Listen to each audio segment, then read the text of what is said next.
Yang kedua, pertanyaan kedua tentang persoalan masalah jihad tadi. Bahwa Rasulullah SAW itu selama 13 tahun di Mekah, Rasulullah melakukan dakwah.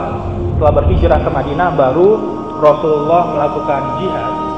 Kalau kita baca di dalam kitab-kitab sirah, silahkan nanti dicek seluruh kitab sirah yang ada. Sebenarnya semenjak Rasulullah berada di Mekah, itu Rasulullah sudah didesak-desak ya oleh para sahabat. Ya Rasulullah, kenapa kita tidak balas? Gitu loh. Karena perlakuan orang kafir sudah sangat zalim.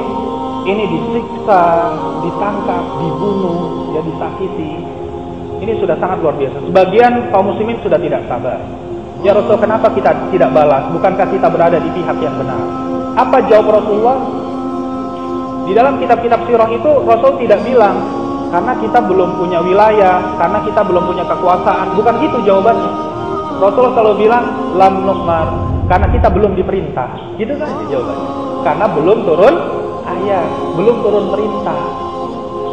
Maka kondisional akhirnya memaksa, kondisional meminta Rasulullah harus hijrah karena masih tidak kondusif. Di Mekah ini masih tidak kondusif. Maka terjadilah hijrah.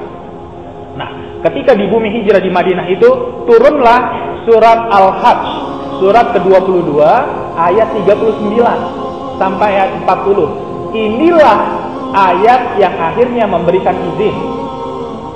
Uzina lilladzina yuqataluna bi annahum zulim. Surat ke-22 ayat ke-39. Telah diizinkan, lihat turun izin untuk membalas bagi orang-orang yang diperangi karena mereka dizalimi. Wa innallaha ala nasrihim laqadir, karena Allah itu betul-betul sungguh mampu menolong hambanya. Allah tolong hambanya dengan diberikannya namanya syariat jihad.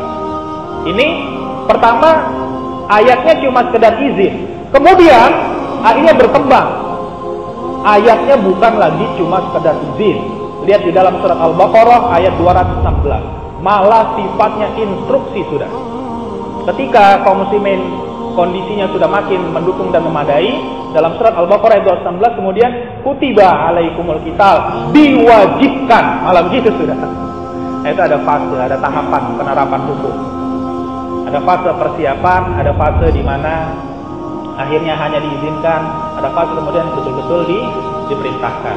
Jadi faktornya apa? Rasulullah belum melakukan karena belum diperintah.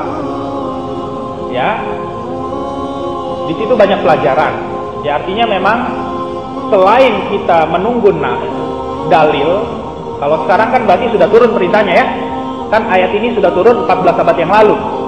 Betul, memang sudah diperintah. Tapi tetap saja, meskipun ayat ini sudah turun, tetap harus dilihat istitoah, kemampuan. Contoh, hari ini haji wajib kan? Wajib kan? Tapi bagi siapa? Bagi yang mampu. Manis tato'a ilaihi sabila. Bagi yang mampu. Haji itu udah wajib semenjak 14 abad yang lalu. Tapi kan bagi yang mampu. Nah gitu juga. Jihad juga begitu. Memang sudah diwajibkan, tapi tidak otomatis serta-merta dijalankan. Lihat kemampuan. Di situ ada syarat, ada hal-hal yang harus dipersiapkan. Ada kondisional-kondisional yang harus terpenuhi. Nah, itu harus dipahami begitu. Contohnya lihat di dalam surat keempat ayat ke-77. Lihat ada satu kondisi di mana Rasulullah belum diizinkan jihad dan harus melakukan persiapan. Persiapannya itu apa? Lihat, persiapannya apa? Dalam surat An-Nisa ayat ke-77 dijelaskan. Alam tara ilal ladzina qila lahum kuffu aydiyakum wa aqimus shalata wa atuz zakah. Apakah kamu tidak perhatikan? Coba perhatikan kata Allah, orang-orang yang dikatakan kepada mereka, tahan tangan kamu dari berperang. Lihat, belum boleh. Rasulullah katakan apa? Allah katakan apa? Tahan, belum boleh berperang. Tapi yang diperintahkan apa? Wa aqimus shalata wa atuz zakah. Ternyata itu. Ya, ternyata yang diperintahkan ketika jihad belum diizinkan, yang diperintahkan tegakkanlah sholat, tunaikanlah zakat.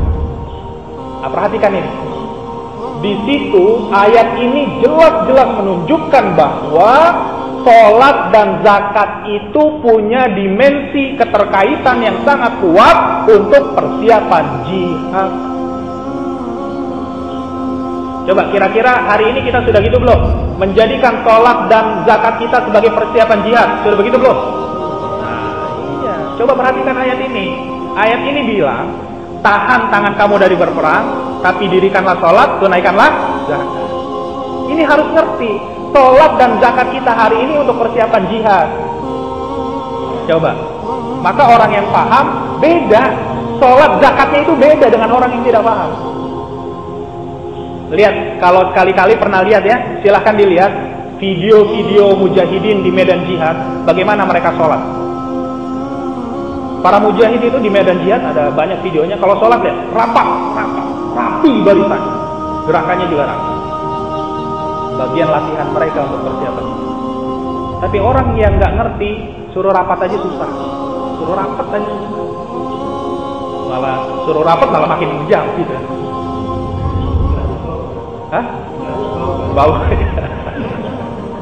Iya kayak gitu. Udah gerakannya asal-asalan, males-malesan, sholatnya males-malesan.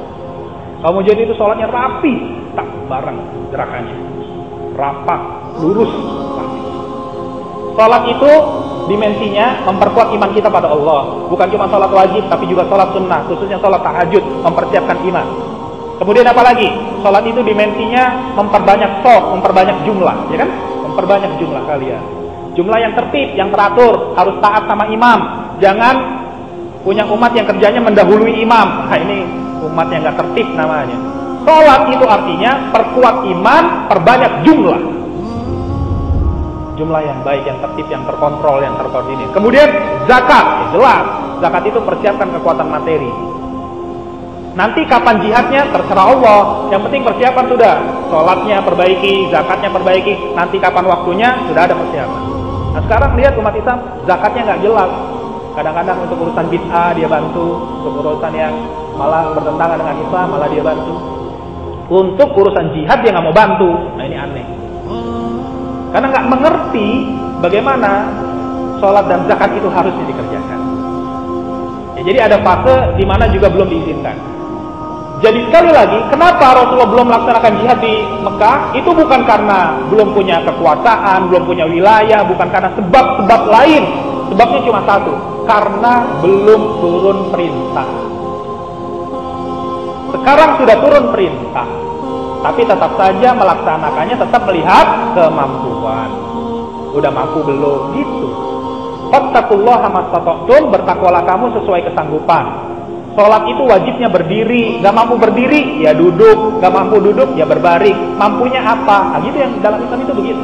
Sesuai kemampuan saja. Mampunya apa sekarang? Mampunya baru ngaji, ya sudah gak apa-apa, ngaji aja. Ngaji yang serius, yang disiplin. Sampai nanti punya kemampuan lebih, sudah bisa dakwah nanti. Alhamdulillah. Bukan cuma ngaji, sudah mampu dakwah. Sampai dakwah bisa lebih lagi, alhamdulillah. Yang penting di setiap tahapnya itu dikerjakan dengan serius, dengan maksimal. Nanti insya Allah sampai.